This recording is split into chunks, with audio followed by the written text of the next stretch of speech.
Now that's what I'm talking about. Hello, everybody. Oh, well, welcome to my world. You got a little bit of sun flare in there? I don't care. I'm on St. John Island, Virgin Islands, U.S. Virgin Islands, and I know that a lot of you have been asking for more director's commentary. Well, here's the thing. You're on my YouTube channel right now, right? First of all, go over to the, let me see, if I point to my left, I think that's your right. Go over there and click on subscribe. That helps a lot for me to keep making these videos for you. Also, check out down below, I'll put a link for my newsletter. You got to be part of that newsletter. But most importantly, subscribe to my YouTube channel, this channel, and I'll bring you tons more content. If you aren't already aware of how much content I have on this video, by the way, I'm talking a little bit quiet because I'm outside and there's neighbors around me here, so I don't want to disturb them too much. But if you haven't checked out what's there on my YouTube channel, the reality is that go to the playlist, click on playlists, and you'll see there's so much more. The homepage only allows you to put 10 playlists. So if you click on playlists, you'll see all the rest. Tons of video content going up all the time. New Survivorman, old retro Survivorman, different variations on my stuff. Survivorman Bigfoot, and of course my music as well. So check it all out, and I hope that you enjoy it. But because I keep getting, I don't know if somebody's talking to me or not. Nope, they're not talking to me. I know that a lot of you have been asking for more director's commentaries, so that's what I'm here to do for you right now. And I know that probably the majority of you have been asking for more director's commentary, Bigfoot, but the thing is I really want to concentrate when I do that next one for you so I can answer some of those questions you guys have been asking. So, instead of doing the Bigfoot one right now, I want to just be relaxing. Without further ado, I'm going to get right to doing this this director's commentary for you. And what this is an oldie but a goodie. It's not a Bigfoot show, sorry. It's an oldie but a goodie in the Amazon jungle. And this is the one where I got chased out by the Jaguar at the very end. So, here we go. Watched him for a while. He watched me. I yelled. I used my whistle.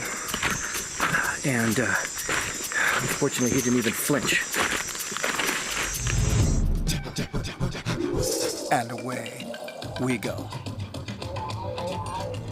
So I'll just cut that right there. So I probably mentioned this on an earlier director's commentary, but a lot of when you're producing a series, I don't like to be formulaic, but you do look for a format that you can rely upon. Like for example, right now, at this very moment, I'm just going to pause this right here. There we go. I'm working on my Wild Harvest series for American Public Television to be broadcast on all public TV, PBS stations. And so my editor and I, my co-producer and I, Kevin Cosson, we look for those moments where we can say, you know, if we always start with Les doing the intro, and then he references Paul, who's setting up the camp kitchen, and then we cut to Paul, and then we come back to Les in the field again. So that would be called a format, right? You're not, I'm not too hard pressed on it or hardcore on it because it gets boring if you have the same format, but all the time, and the same formula all the time. But when you do have a bit of a format you can follow, it's easier in the edit suite. It enables you to go, you know, Kevin can go to that first, make sure that our format works, and if it does, we're gold. If it doesn't, well, we'll adjust and we'll move things around a bit, sort of thing. So we developed a format with Survivorman where we would always, and actually I like this, I do this on most of my shows actually. I like giving you that little 30-second tease right off the top of something that happens inside the show. I think it's just exciting. It's a little bit of a, it's a teaser, that's all it is. And then we go into the opening, which you saw, which of course, for those of you who've seen a director's commentary before this, you'll know that I recorded all of that music myself in my basement long time ago, working on like Logic Audio 4 or something like that. But I don't get the chance to always do all of my own background music, but I do always write all my own themes. So I recently wrote the theme with Kevin Cosson for Wild Harvest. Okay. Oh, one last thing. I see the posts there where you're like, how come the dude won't shut up and we can just watch the film? Because this is a director's commentary. Okay. Time on Survivorman. I'm being sent to where I've always dreamed of going. Stories of these dark, wet jungles, misty valleys, and snaking rivers have haunted my imagination. I'm heading deep into the Amazon jungle.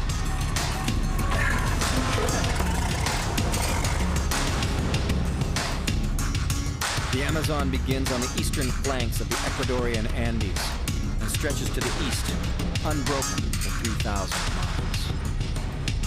There are no roads through this desert. So 3 things are going on here. First of all, speaking of format, in the beginning I wanted to show the journey in to wherever I was going, and I think you'll see a number of those in Season 1. But after a while, it's not an argument I lost, but it was definitely a debate with the network where I gotta show you who my... Here.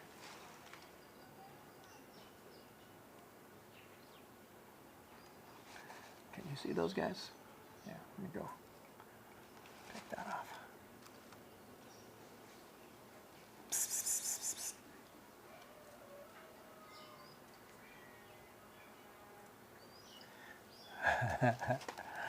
Oh, here comes another.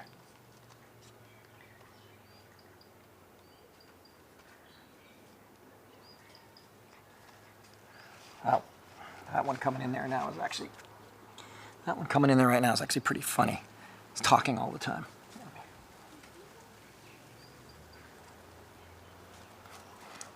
Okay, where was I? Yeah, these cats have taken some lumps. Every one of them has some kind of damage. This one's got a damaged jaw. That one's got a damaged right eye, and that one over here. This one over here. Oh, look at that. Joining us has a damaged right eye as well. Ah, life on the street for the cats. Where was I before I was so rudely interrupted by the feline onslaught? Psst, psst, psst. Yeah, here's the cats. I miss mine. Callie, she's at home. Where was I? Format, formula, so on. So I always showed how to get into these places, but we had a lot of debates with the networks, and they just came to a point where we just want to get you in the jungle. We just want to see you in the jungle. So after a while, we stopped showing the how to get ins sort of thing. I kind of miss those because they were an opportunity for me to say, hey, this is pretty far in. This is like so many days and so many hours in a plane over a jungle and so on to really show you where I was going. The second part of this was the map. Kind of missed the maps. I liked having the maps showing you where we were. Same thing. After a while, I was like, oh, we don't need the maps anymore. That might have been me who said that. I can't remember. But in any event, after a while, we just said, okay, we'll drop the maps. We'll get right into the juicy stuff, the action. And the third one is these aerials. This is before the days of drones. Think of that. So this was back when budget for a helicopter shot was between $15,000 and $25,000. Yeah. Now, you could get away sometimes with 5, 6, 7, 8,000, depending on how long you're out there. But man, some of these choppers, the most expensive place to shoot to do a chopper flight. And the reason why I never went there, I would now because of drones, but the reason why I didn't go was because we knew we couldn't get any aerials, was actually the Himalayan mountains. And to hire a chopper out there was like 30 grand, right, just to begin with. So, all right, should we get back into this? Yeah, I think we should. This jungle, so I'm taken in by light plane, down into the sea of green. The search is for the small grass airstrip my challenge started.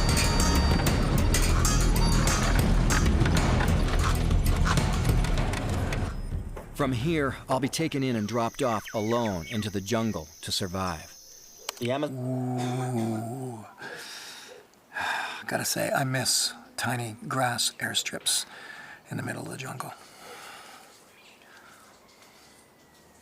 Just making sure I'm not getting my back burnt here. I am a frostbitten Canadian boy. I burn easy. I seem to have lost some protection on the top of my head. Don't know how that happened. The Amazon jungle is an intense place. You've got no business coming here if you're claustrophobic. There are more dangers in the darkness than just snakes. And as I head upriver by dugout canoe, the mysteries and unknowns of the Amazon jungle begin to present themselves. There are 70 confirmed uncontacted tribes in the Amazon basin. Ooh, that guy right there. That guy is astonishing. He doesn't look the same now, but his name is Tomo.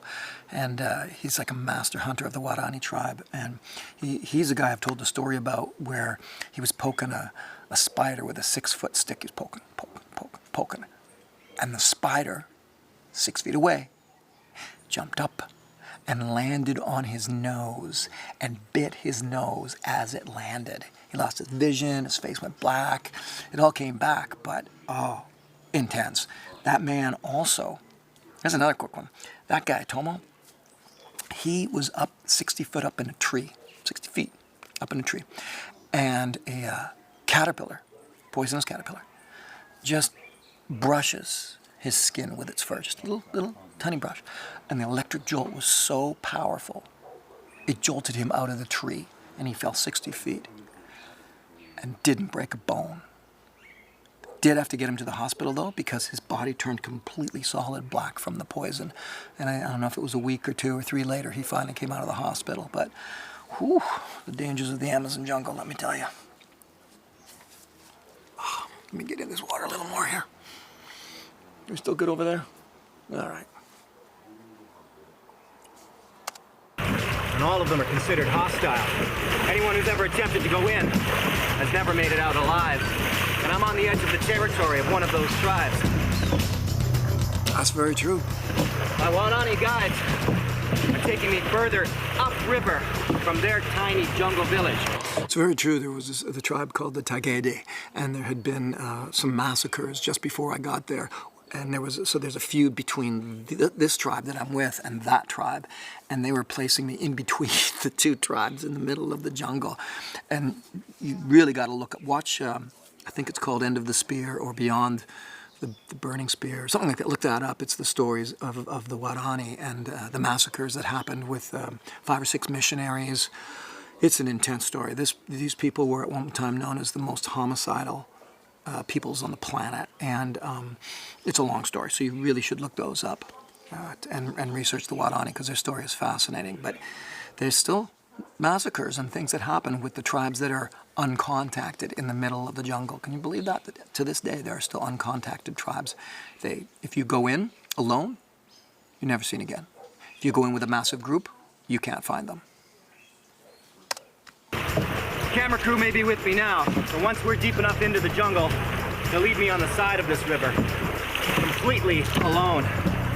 For the next 7 days, I'll have to survive in this jungle, make my way back to the village, and film it all myself. Yeah, well, we know that part, don't we? After a long day of poling upriver, a small sandbar is chosen. That's it.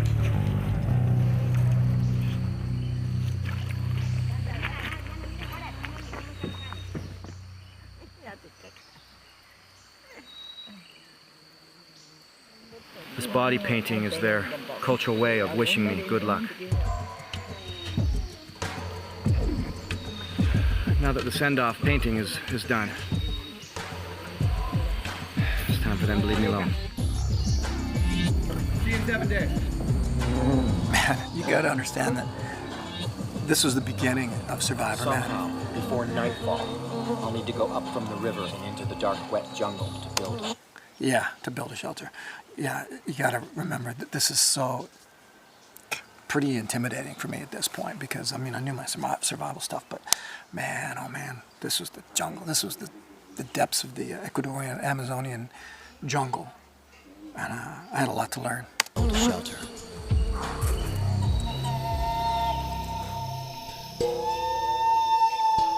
Yeah.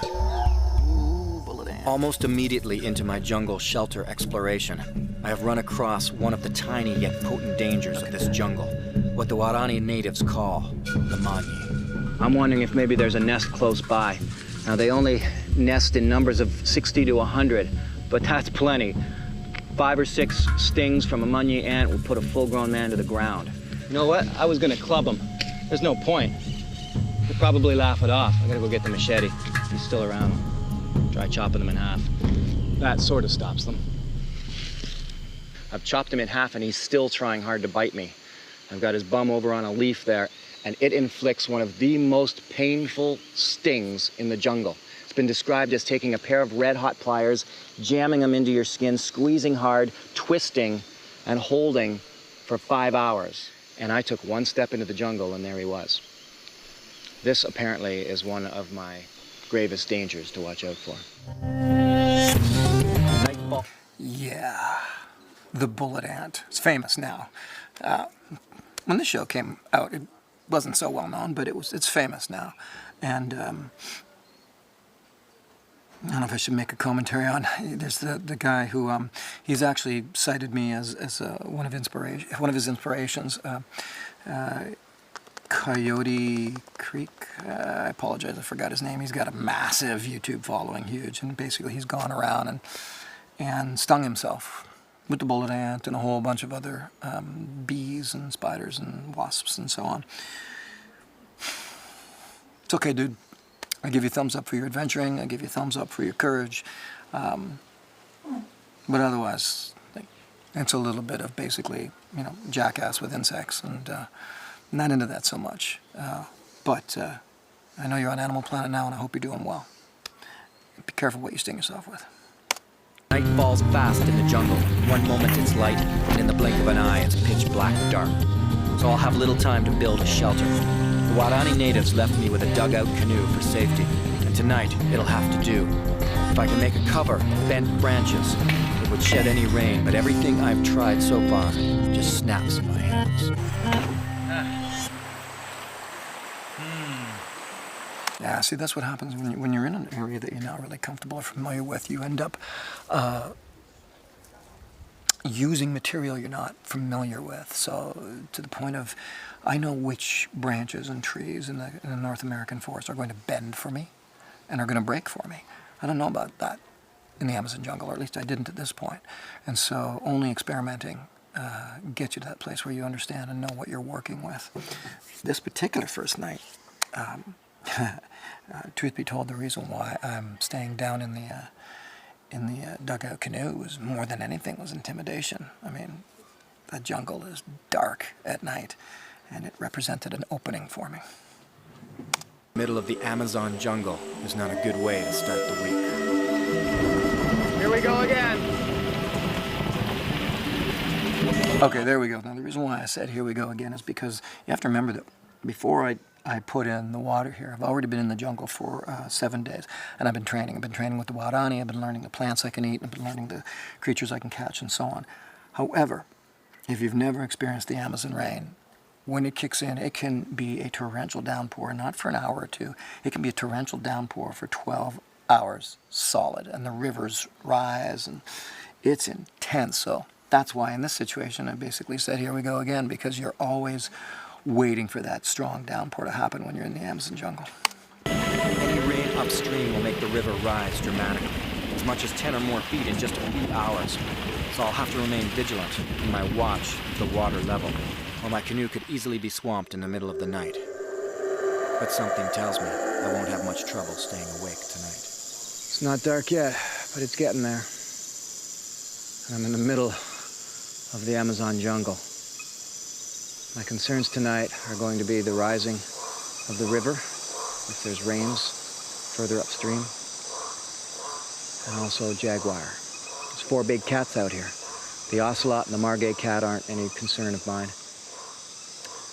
There's also the puma, also known as the cougar or mountain lion, and the jaguar. I'll feel better sleeping in the canoe on the water, but without a fire.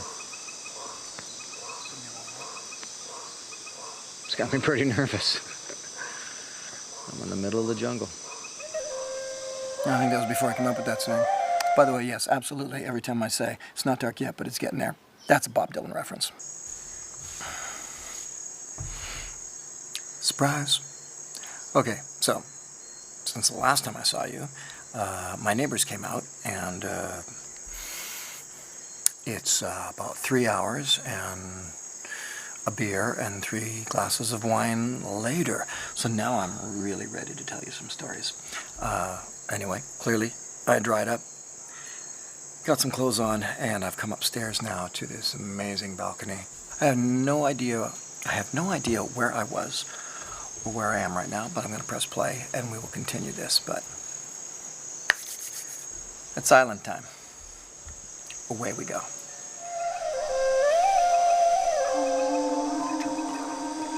Ah, yes, I was in the Amazon jungle. There we go. Night number 1 in the jungle. Oh, yeah. This is actually back in the time when, look at that, when I did a lot of counting of the days, day 1, day 2. That was a big, important thing back in the day. It's like, oh, you got to make sure you tell the days sort of thing. Kind of lost that over time simply because in the end, you know, did it really matter if it was 3 days or 4 days? Did it really matter if it was a week or 9 days or 10 days? No, it didn't. The experience mattered. So that's why I kind of stopped counting the days. It's like, it doesn't matter, man. I'm in the middle of Norway and it's a blizzard and I'm out here by myself. That's all that really mattered. So the stories, or at least the numbering of the days, took on less importance. Let's keep playing.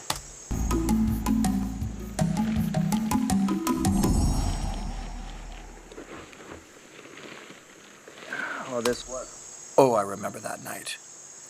That was brutal. Sleeping in that canoe with, you know, not knowing what was coming down the river. Yeah, that was intense. This was my night. I felt very exposed all night long. At least I wasn't too cold. I'm not sure what was worse, the moths trying to land on me all night long. Moths were trying to land on my face. Or something I forgot to mention, vampire bats. There are bats here that they land on you at night and you can't even feel them. Their teeth are so sharp and their saliva numbs you so that they can suck your blood, and people get bitten on the nose and on the toes and places like that. And they were checking me out last night. So I gotta set myself up today and try and be less exposed.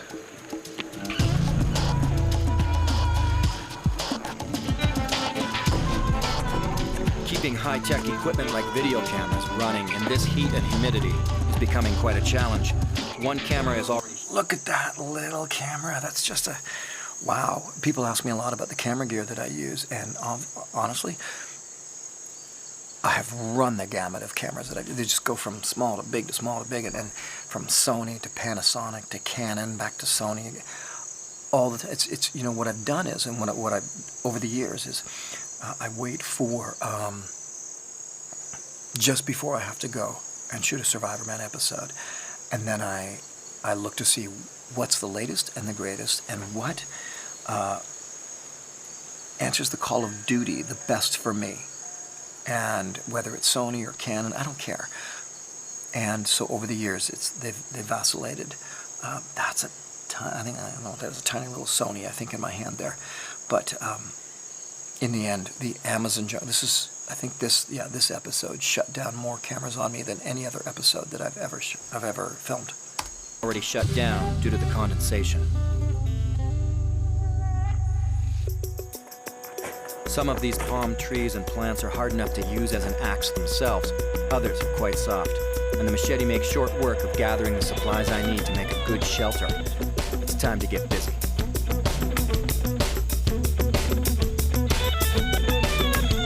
That's some interesting music. That's Peter Cleach from North Bay, Ontario, I think.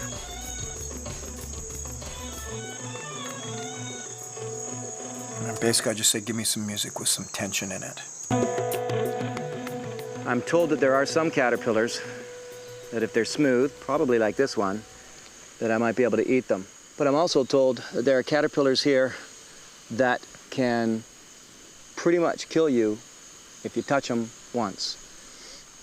I don't think I'm going to take the chance. I can use the same knowledge here that comes from thousands of miles away to split these branches. It's the method used in North America by the Ojibwe to split spruce roots. The edges of these are razor sharp, so you've got to be really careful when you split them. I'm just gonna... So this is actually very true. It's been really interesting in survival how often methods translate across long geographical distances. You know, splitting roots or splitting trees, kind of the same method. There's basically one really good way to do it. And most of the time, everybody does it the same way, you know. So I've learned that from,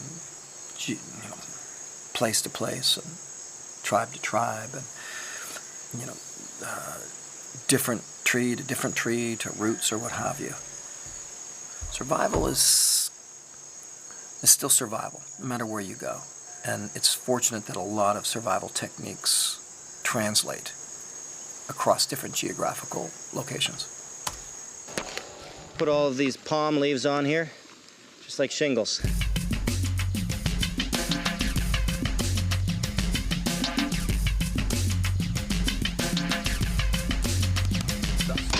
All right. The formula, or format, if you will, of Les is building a shelter. Okay, find some cool music, put it to time-lapse. This is home. A shelter will help keep the rain Bad away, clothing. but it's the humidity that threatens to shut down my cameras.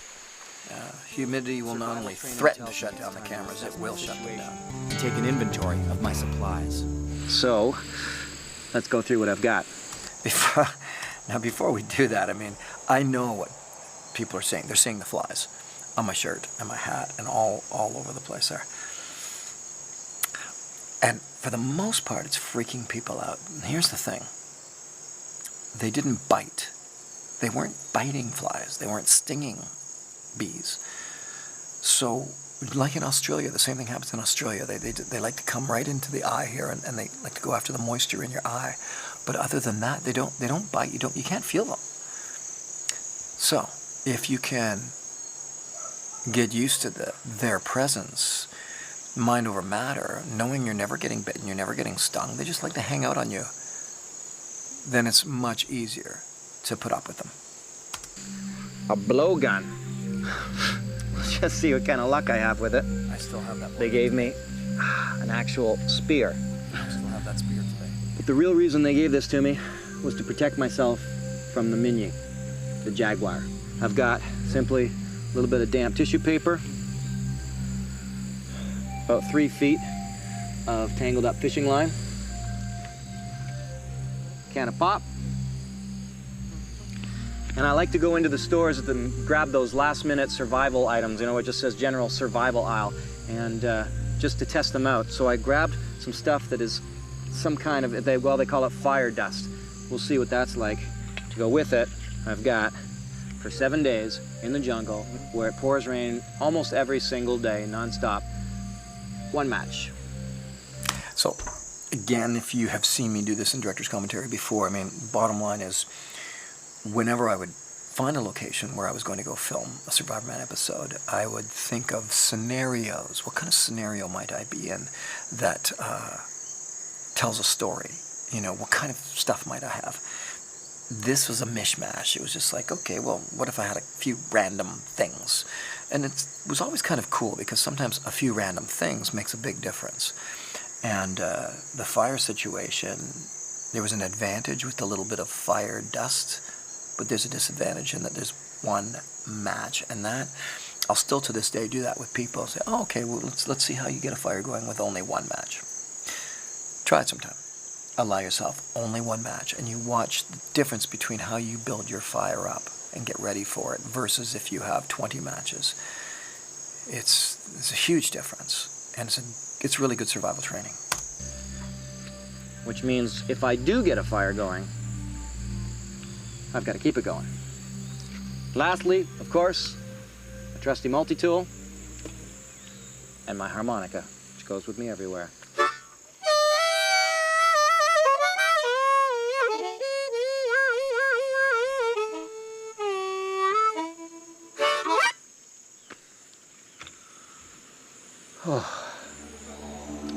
It's midway through day 2, in the middle of the Ecuadorian Amazon jungle.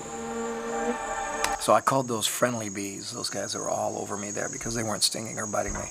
The whole harmonica thing, I've said this before too, is the reality is that part of me was just saying, look, man, I'm not a one-trick pony. Let me play a little bit of harp for you and show you that I've got some chops musically.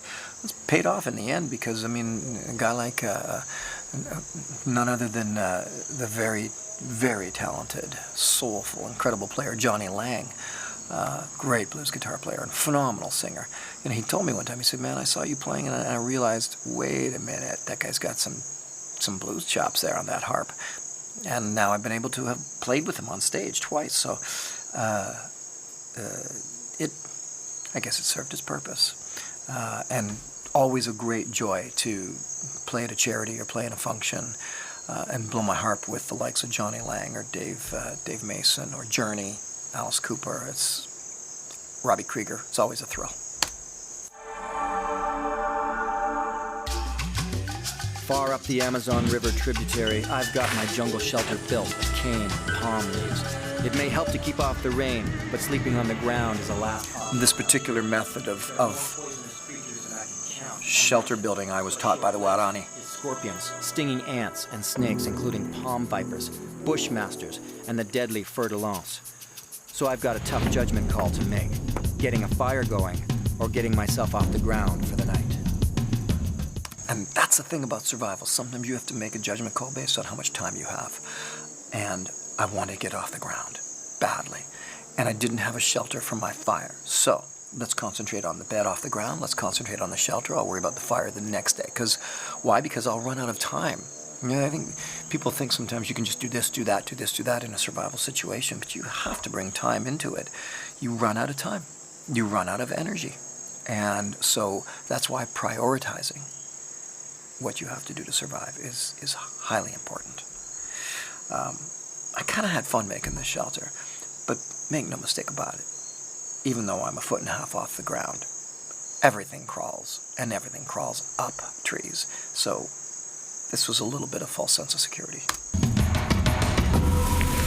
Well, looks like I made the right decision as far as... That's a lot of flies. Wow, sometimes I forget how much there are. There was. As far as platform versus Some bad clothing, too. trying to get a fire going. Here comes the rain again. Oh, I remember why my shirt was done up at the top like that. It was because the flies were going inside, and I just didn't want that. Here comes the rain. As always, the rain. The Amazon jungle, frankly, I miss it. If there's one place I miss a lot, it's the jungle, the Amazon jungle. I'm probably about 80 feet or so from the edge of the river. It's good that I didn't have to go too far to find a flat area to make the shelter. I don't have to worry about vampire bats tonight, but I do have to... What the heck? Oh, just a big cockroach. He's okay. But I do have to worry about spiders. Very much so snakes, scorpions, biting, stinging ants, and possible horde of army ants. So this platform, well, that's no guarantee, but at least it's going to help. Of course, it kind of has me laid out on a platter for any Jaguar might come by. I'm sleep with my boots on tonight. Oh, great. The bats are coming under the shelter. Middle of the night, and it's raining again. Just pouring down. So that was a whole bunch of night shot. Now let me bring you in on something. I've always been very proud of various filming techniques that I employed by necessity while making Survivorman, because I was alone. Now, no other film crew is ever just alone. But when you're alone and you want to shoot something well, you have to make, not compromises, you just have to go the extra mile and do all these extra things. Well, the night shot thing for me was all about telling a story. I needed to tell the story at night, but the funny thing was that back in the day, the big high-quality cameras, the big Sony Digibeta cams, they didn't have night shot on them. Only the cheap consumer cameras had night shot on them. It was considered a cheap bell or whistle that amateurs used. Well, you know what? I found a way to use it as a professional and say, no, this is a device I can use to tell my story. It was the same thing with time-lapse and a lot of other methodologies I had to use while filming because I was alone. But the bells and whistles of the cameras, of consumer cameras, I made great use of them. You go back in history, you'll see, you won't find them on television before Survivorman. There's a lot of things that did not exist on television before Survivorman. In Survivorman, they had to happen because of necessity. Later on, they were just being copied. They didn't have to do it in a certain way. They were just saying, oh, yeah, let's do that. I'll stand behind that as a matter of television viewing history. A lot of things I did on Survivorman were done for the first time by me, and I'm very proud of that. Same thing goes for my editor, Barry Farrell. Brilliant man, brilliant editor.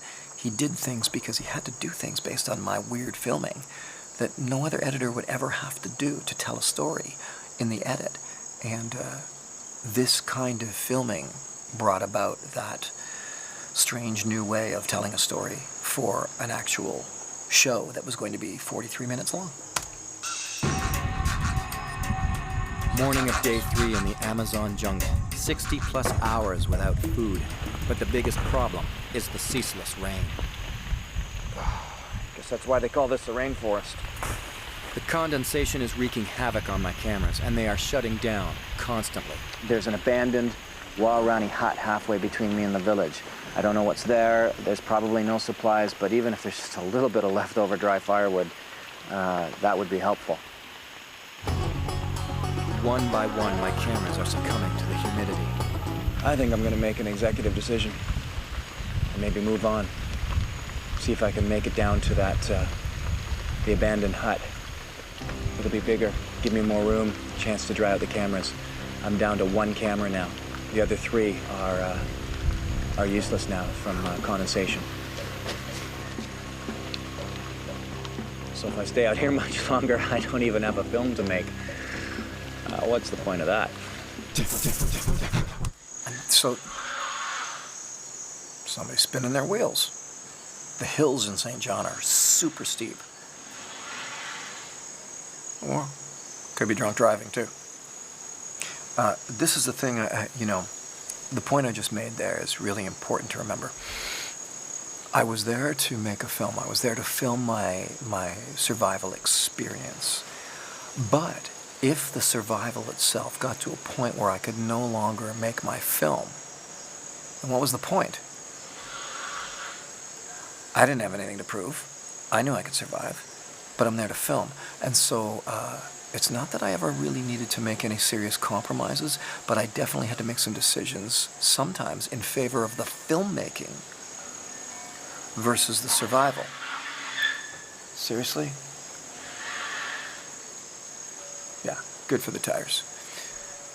In this situation, I knew I could get to a bigger shelter area, an old abandoned shelter. And maybe, there's a moth, and maybe my cameras could dry out.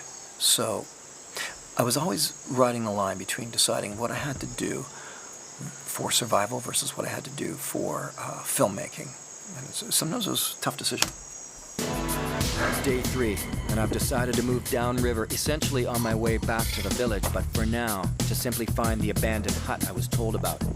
Drying out there may be the only answer to saving my cameras and making it possible to even shoot this film. Knowing I'll need the energy boost, it's time to drink down the 1 can of pop and give myself the sugar rush needed for the journey. Oh, those big hiking boots were a mistake. That should be it. Should have just been big rubber boots. A lot like the crocodile. There's not much to worry about. Instead, they said, fear the giant river otters. Extremely aggressive and territorial. Oh yeah, the giant river otters. Filming this scene was really tough. I mean, look at all the different shots. I had to go down, put a camera on a sandbar, go back upstream, paddle down. I think it took me all day. With miles of river to travel, I've got to pay close attention to the twists and bends of the river bank. I could easily blink and miss the trail to the abandoned hut, or worse. See that underwater stuff? That was before GoPros. Village altogether. After that, the river winds deeper into the jungle and hostile native territory. Literally had like a camera inside a big water camera casing, camera housing, as we call it. So this is before GoPros were even invented. to try and show all those different angles of what was going on. This was a tough day getting down the river like this. The amount of film work I had to do was intense. I've had people say, oh, I went out and tried to do what you do, and I had one camera, and I was like, too much work. I'm like, yeah, exactly. So this case in point, this whole shoot was just intense. The gear back then is nothing like it is now. Where few people have come out alive.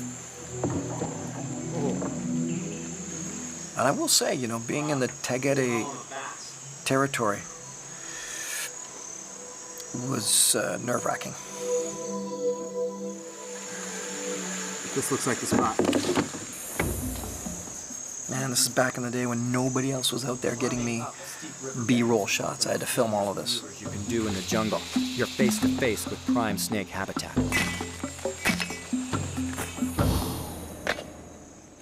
The hut is somewhere a few hundred yards off the river, and paying attention to where I am walking is critical. Getting completely lost in the jungle could be a death sentence. Here we are.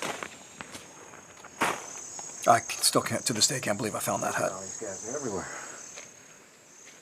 So, there you go. Apart from the hordes of army ants, it's certainly big enough. Heard of snakes on the plane? This is ants on the camera. Today I'm starting to feel the energy loss of having not eaten now for 3 days. Wow. No gray in my beard there. So I guess the deal now is I'll try to get my camera gear organized, see if I can dry that out, and see if I can get a fire going. This is where I'm going to take my wood from. Just some of the posts and poles that are holding up this rickety old You know, shelter. even though I'm in the jungle and I'm by myself, and the reality is that being in an old shelter like that other human hands have touched really gives you confidence. It's just like, oh, I'm somewhere with normalcy, somewhere that people have been. And it just makes, there's a whole different psychological aspect to that is very comforting. This heat is not a good thing.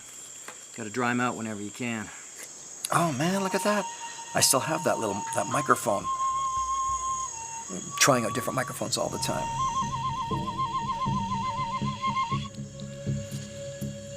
That's my magic fire song.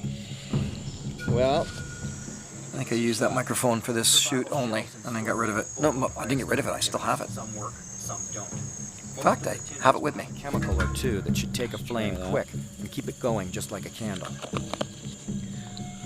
Okay, the other thing I'm going to do is I took some of that damp tissue paper that I had, and just in case this dust fails on me,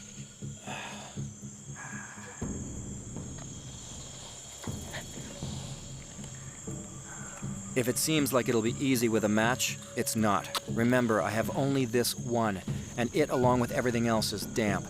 There's little to no dry tinder available to take this flame and hold it for a fire. I almost lose it here, which would spell disaster for my week. Yeah.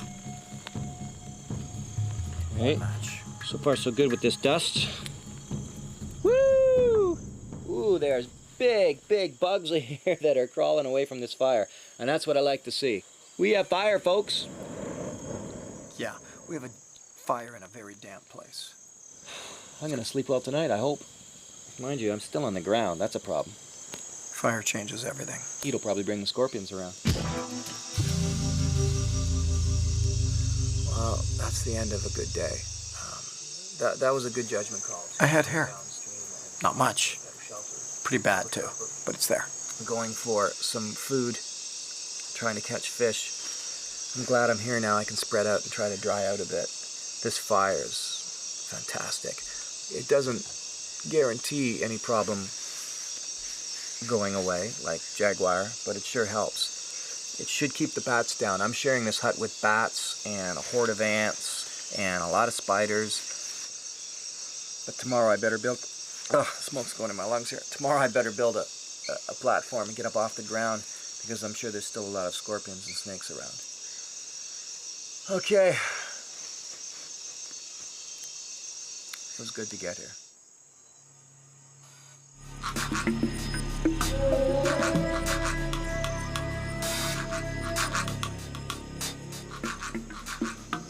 punky wood keeps going all night. It's great. If I keep the ashes up over top of it, it'll actually last longer. That's very true. A lot of times if you can create almost like a bed of coals and ashes, it'll maintain itself. It'll hold.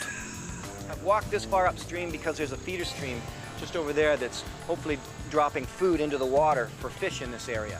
Now, what I'm going to do is I'm going to go to the backwash areas and I'm going to be shoving my hand in underneath and into the holes trying to catch the catfish that might be in there.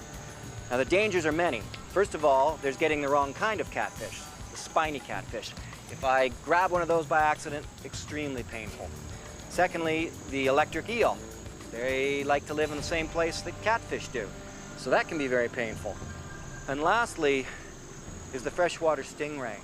The guarani fear it equally to any snake in the jungle. Its sting is so painful and powerful, and it instantly infects.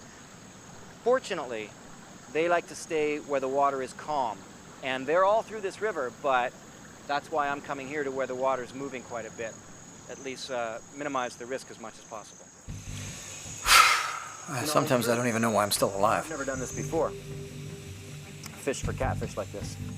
It just shows you it's one of those things where you can't just figure in a survival situation, you can just do it.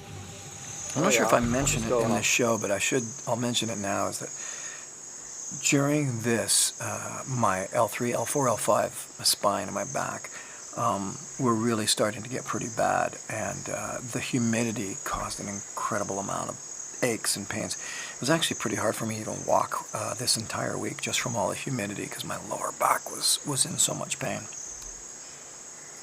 But doing this blind noodling for fish, this blind fishing with your hands, yeah, it was not comfortable. Catch some catfish. Some of these things take practice and take time. Books can be very misleading when they suggest certain survival tactics.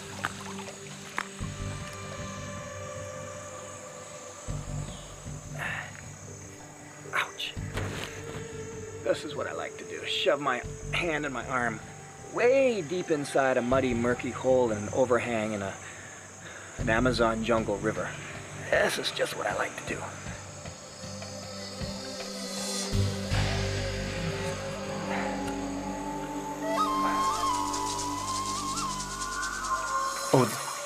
Oh, the tension. That was spooky.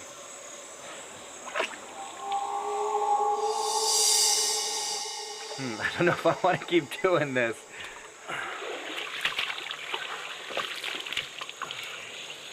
Can't do it the traditional way, I'll do it my way. I was actually taught that method by the guarani ladies. There was a number of elder ladies that took me out and showed me how to put your hand in there, and they went in. They were fearless. They shoved their hands in all kinds of muddy banks, just fearless, going after catfish, knowing they could be badly, spiked by the catfish or any number of other creatures. But they taught me how to do this the week before when I was training, and hard to do that kind of thing when you're on your own with nerve. Got you up here, got you down there. Ah, so you see, some of that sun must have dried out some of the cameras here. That does ring a bell. I think I like my shirt so much. I think some cameras dried out and came back on me. Got some friends. Today's show is brought to you by the number 3.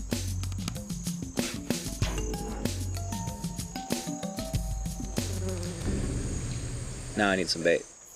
As I've mentioned before, this is the part of the show that we used to call the Macgyverism. What's the Macgyverism on this show? Oh, I did this and I did that.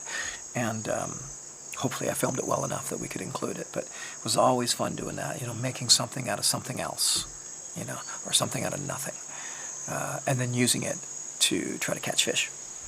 Driving for days in the jungle without removing my boots is beginning to take its toll on my feet. Yeah, that was a mistake. Okay, that's the infected toe. Yeah.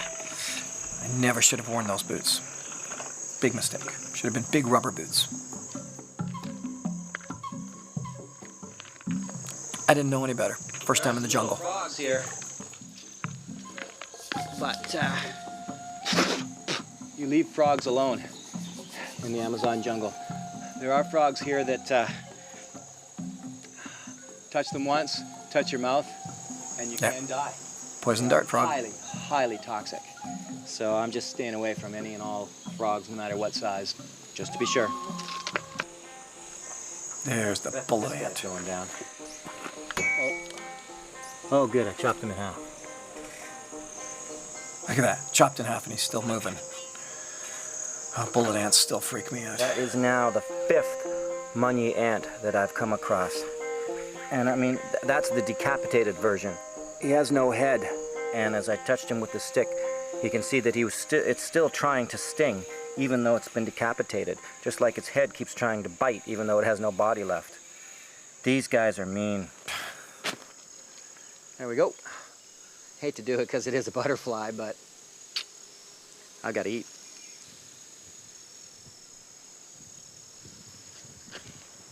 There we go.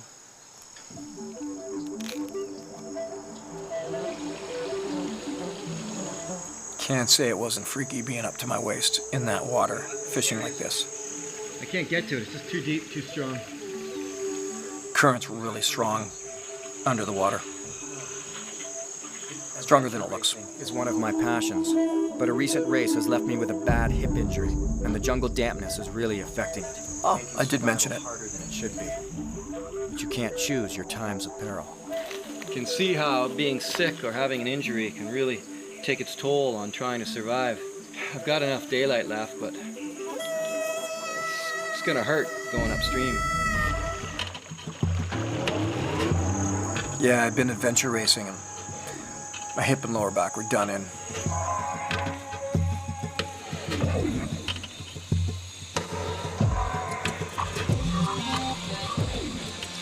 Just little guys, minnows.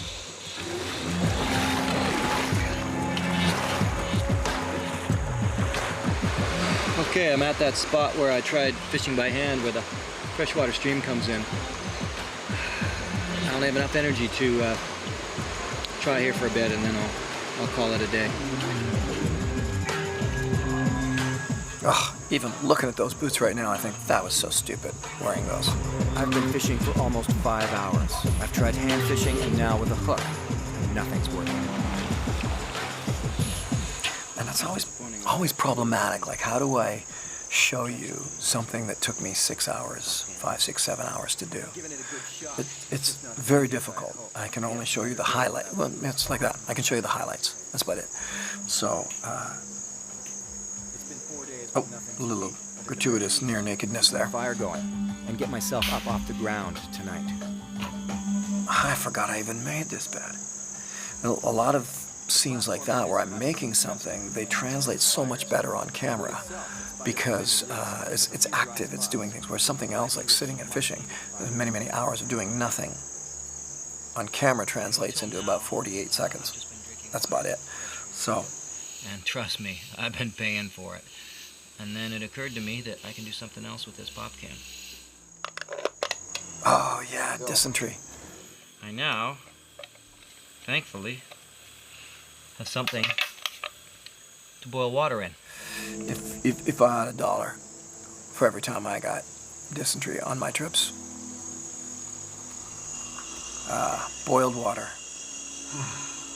There's two things you can't get in the wilderness. Something super hot, well, at least in a wilderness survival situation usually. Something super hot and something ice cold. Oh my God, that makes you feel human again. That's what it is. It's like having a shower. Something that makes you feel human again is really good for a survival situation.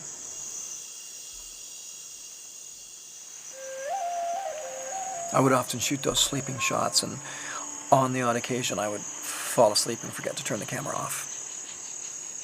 Which wouldn't be good, because I'd burn up battery power. Wow. If the fish aren't going to come to me, I'm going to go to them. Remember that mosquito screen? Well, as luck would have it, in this part of the Amazon jungle, or at least this area of this river, there's no mosquitoes. But that means I don't really need this net for mosquitoes now, do I? That was mind-blowing to me, that the mosquitoes were not bothering me. It was just all these friendly bees and friendly flies landing on me. They still bugged me, but they weren't biting me. So, here we go. Macgyverism again. There you go. You got a little grip handle here. I got myself a fishing net.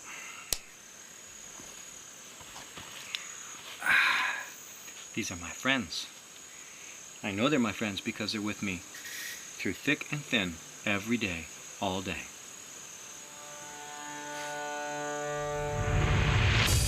Unfortunately, going to the fish means heading into the thickest part of the jungle. You gotta have humor if you're gonna do this kind of thing.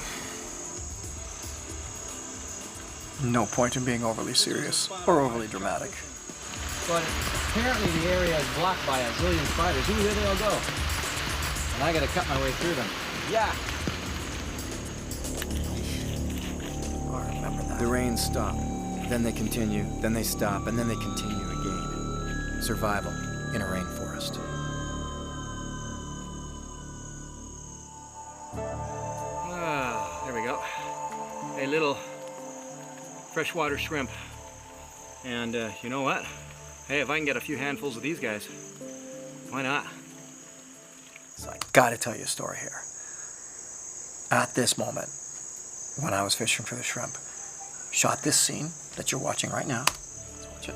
Ooh, that tasted good. That tasted really good. I'm gonna get some more. I'm munching out on shrimp. Shrimp number 2. My last one kind of bit my tongue when it went in. I didn't think they could do that, but the last one did. So you were getting chewed right away.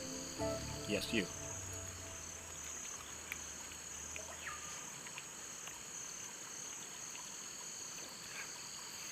It's great. Wow, that's really good. Can't believe I'm that happy for such a tiny little meal. Yeah, you go 4 days, 5 days without food. See how happy you are when you get a tiny little meal. So that scene, I shoot it, and I catch some more shrimp, and I eat some more, and I stop, and I look up, and there's a tiny little guarani elder standing there, and he's like, oh, and I waved, and he just watched me, and then I didn't really pay much attention to him. Then he moved on. I found out later he was worried about me. He came out. This little old man would spend his days with a machete clearing the grass off the little mini airstrip for the village, and he was worried about me out here. So he came out, and I don't know how many times he was spying on me, but he came out to make sure that I was still alive, that I was still okay. And that's happened a few times. It happened in the Arctic with the Inuit man, and it's funny when it happens. Sweet old man was just making sure that the white boy from Canada was okay. It was pretty cute, actually. I think he's still with us. I hope he is, because he was. Well, in fact, I'll go further in the story. This sweet little old man was actually part of the raiding group that slaughtered missionaries, like, I don't know, 30, 35 years before this. He'd been around from the days of killing people, and still was. He killed people.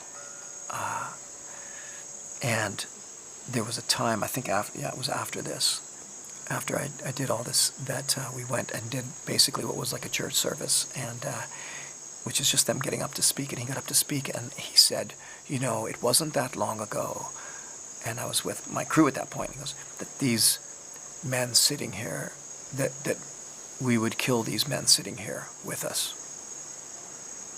But today we sit here as friends. I had that translated to me, actually. So it was pretty special that he was watching out for me.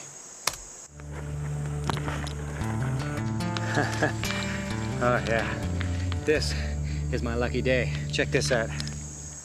Oh, I forgot about this stuff. And if I could remember the name of it, I would tell you, but I can't.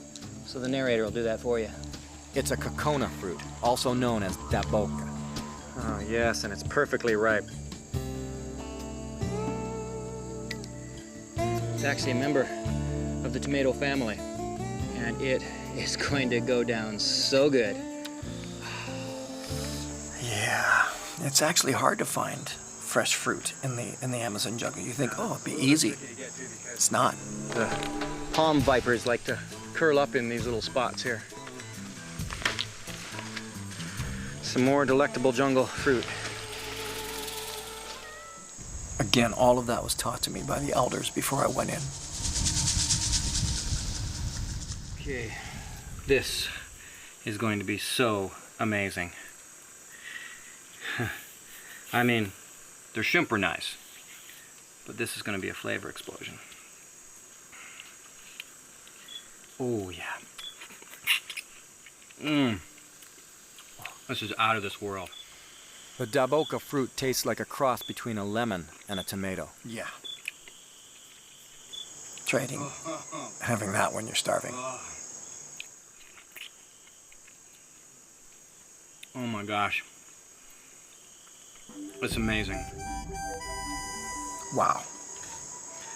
It's been a long time since I saw this episode. That fruit was a fantastic boost to my energy. The tomato fruit and the liquid and those shrimp, just right to the bloodstream, you know.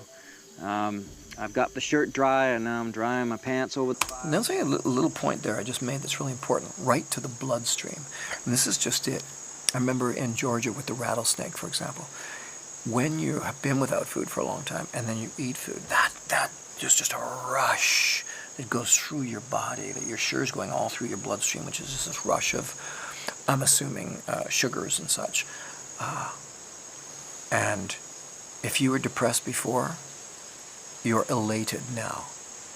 It's a mind-blowing experience to eat even just one piece of fruit after 4 or 5 days with nothing. But the worst thing right now is the fact that I'm dealing with some pretty bad foot fungus. It's right across the 5 toes on my right foot. Yeah, foot fungus was my problem, my fault. I'll have to see how that goes. If I end up getting real bad tomorrow with it, it's not worth losing any toes. I know enough now to go into the jungle with rubber boots. I might have to call it if that's the case. 'Cause right now I got the feet fungus blues.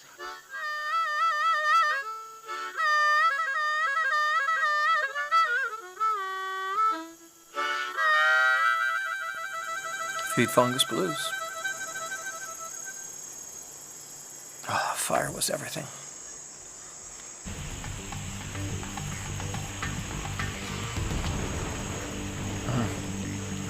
Day 6, pouring rain. This is the day it happens. While I wait for the morning shower to subside, I hope, I figured out how to get into this fruit. All you have to do is carve away the top, and it's just like a green coconut. Just open that up a little bit, and inside of that little hole is liquid, fresh, rejuvenating breakfast liquid. You've got to come check this out. Going to go out into the jungle a bit here, and in the last 5 minutes, thanks to the rain, the river has risen about 3 feet. It's a good thing that I'm terraced up there in the abandoned hut, because if I was down by the water, I wouldn't be. Wow. Yeah, this was insane. A fast flash flood. So I'm just gonna really hope that my canoe stays tied on. It looks to me like the river's still coming up and fast. So while I have the chance, I'm gonna wade upstream against the current and just retie that canoe up a little higher. Tied up the canoe about another 4 or 5 feet higher. And that was a really difficult scene to film because the water was coming up so quickly. And but in a survival situation, that was a thing where you need to think quick. sometimes it is the case. You gotta think quick and act quick. And I could see where, okay, I can make it to the canoe, but in 15, 20 minutes I won't be able to. So I need to get up there right now and try to raise up the canoe to a higher, tie it off to a higher spot, that sort of thing. I've never seen water come up so fast in a river. I think we'll find out, but I think in the end it came up almost 15, maybe 18 feet. And the water's still rising, so hopefully that'll hold. That was fun. Gee. Oh, that's right. Something was stinging me. Forgot about that.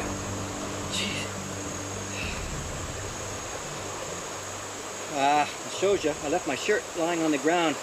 I just went to put it on. Something must have been in it. Oh, it stung me in the back really good. Ow. I don't know if it was a wasp or an ant.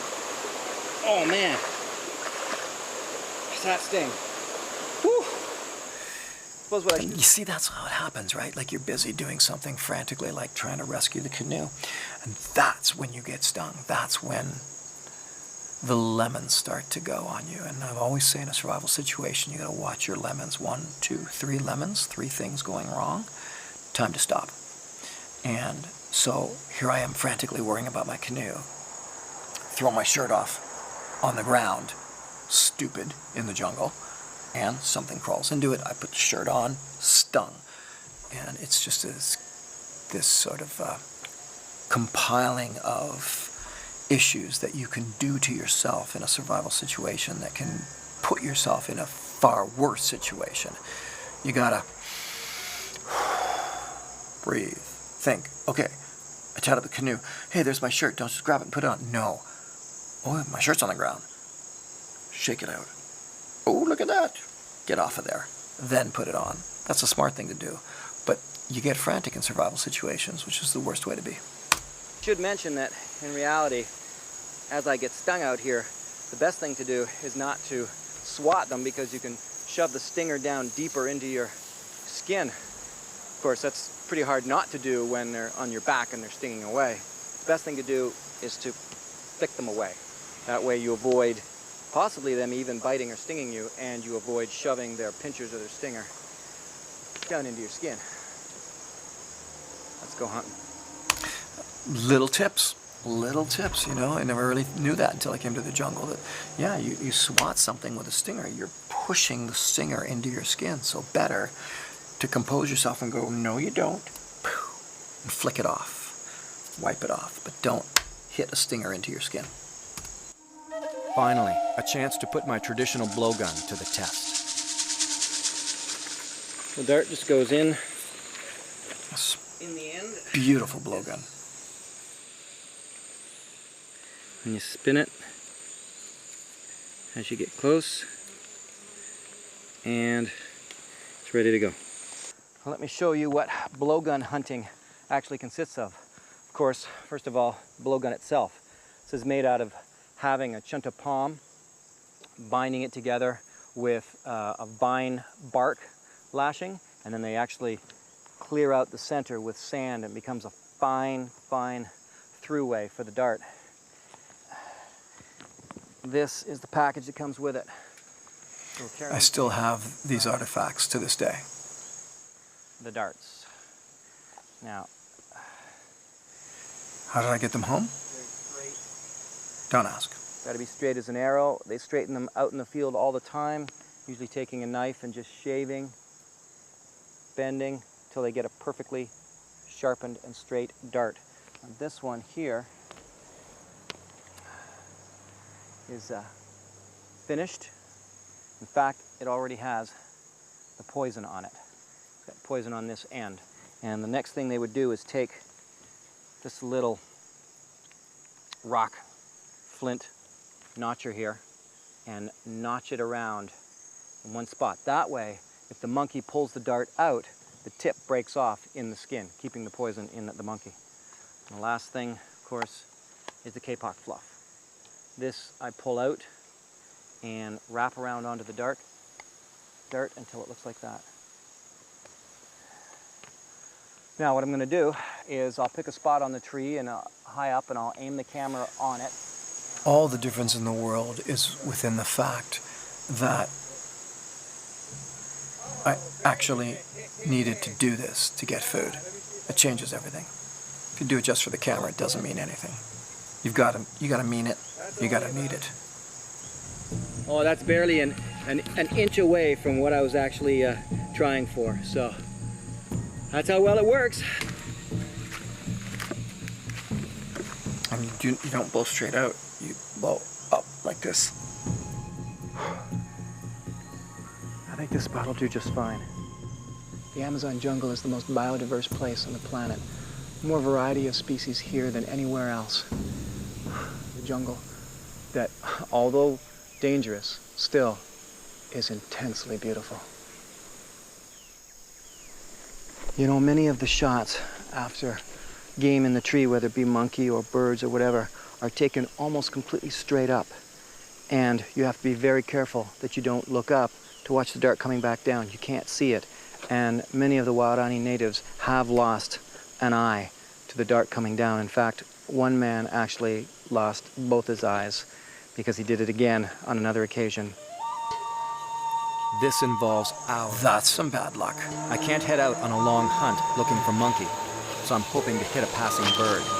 There are many, but none will land close enough for me to even get a shot away.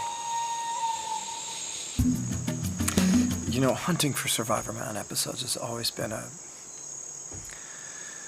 I don't know, kind of dubious at best, because to truly hunt you have to employ so much stealth and time and effort. And how do you do that and film it at the same time?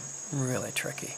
A lot of hunting shows that you see are just so staged and set up because the real hunter knows they need to be, you know, alone or with their hunting party, but in any event, full of stealth and tactics. And meanwhile, I had to film myself. Go put a camera over there and film myself hunting. Go put a camera over there, film myself doing some more hunting.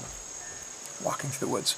Meanwhile, you've told everything, you know, within 500 yards that you're there.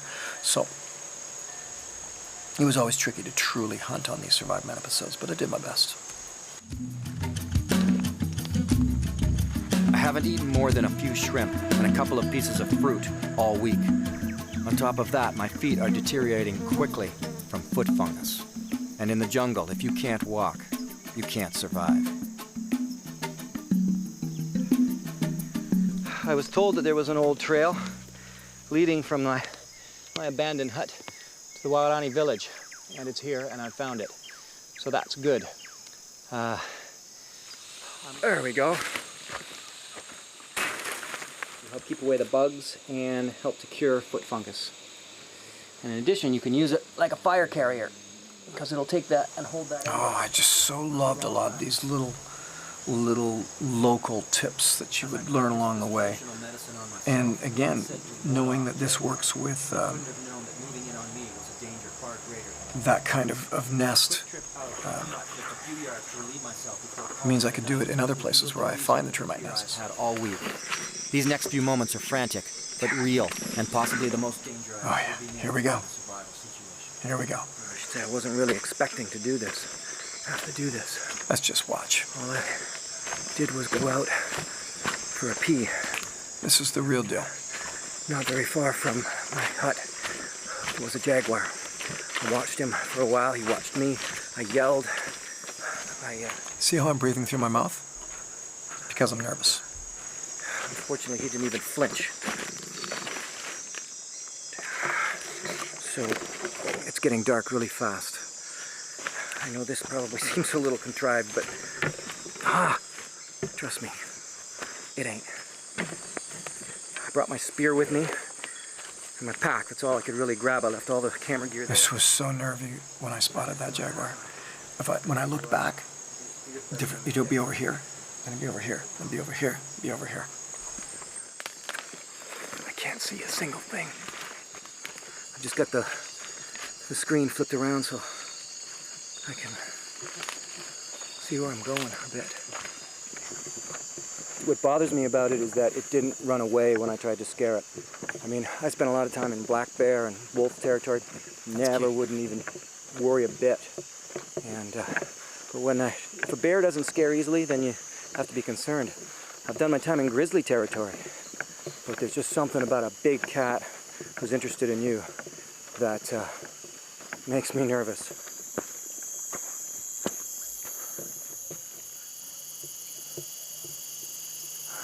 I think I left him behind in the jungle. That's the thing. When a predator shows no fear, you've got something to worry about. Because most of the time they will show great fear in human beings.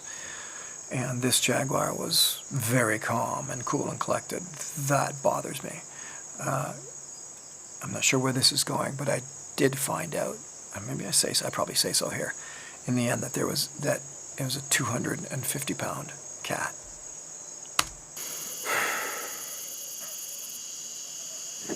I can hear people. So again, that walk lasted, I don't know, 2 minutes in this show, but it was hours, and it was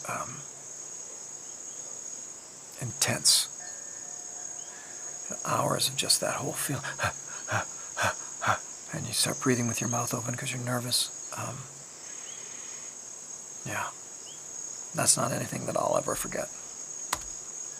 I left a lot of my camera equipment behind.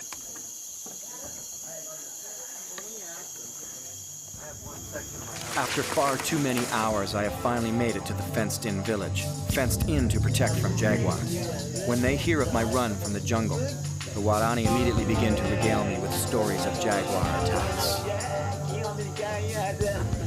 The elders are looking after my progressively worsening foot fungus with ancient traditional medicines that will clear it up in a day or two. Once I got into camp, my guarani guides told me that it's absolutely certain that the jaguar would have followed me all the way into camp on the trail. And not only that, but there were some women that were also out on another trail coming in, and they had a jaguar following them. They didn't have a flashlight, and they made double time to get here in here as quickly as possible. Right now, we've got a jaguar just on the other side of this reed wall, and he's pacing the village. And we can hear him. One of the crew. It was spooky. Like guttural.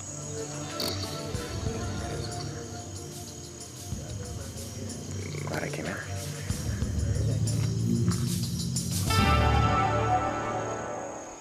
So there you go, man. That is one of the earlier episodes of Survivorman in the Amazon jungle, and I learned a lot, an awful lot on that trip. It was my first real experience in the jungle, actually. You wouldn't catch me in the jungle today without big rubber boots and different clothing, a hammock, so it was a powerful, powerful experience. Also, then there was the water to deal with, all the rain and shutting down my cameras. In fact, I intend on shooting a documentary, likely in 2021 in the spring, in Papua New Guinea, and after having done a lot of different times in the jungles now, that being the first one, far better prepared for what faces me in the jungles. So there's some behind the scenes, there's some director commentaries on the shooting of Survivorman, Amazon jungle, and I hope you enjoyed it. I've been talking this quiet because I'm on this beautiful deck, St. John Island, the Virgin Islands, and there's other people around, so I don't want to bother them. That's all I got to say. I think I got another glass of wine waiting for me. I'll see you on the next one.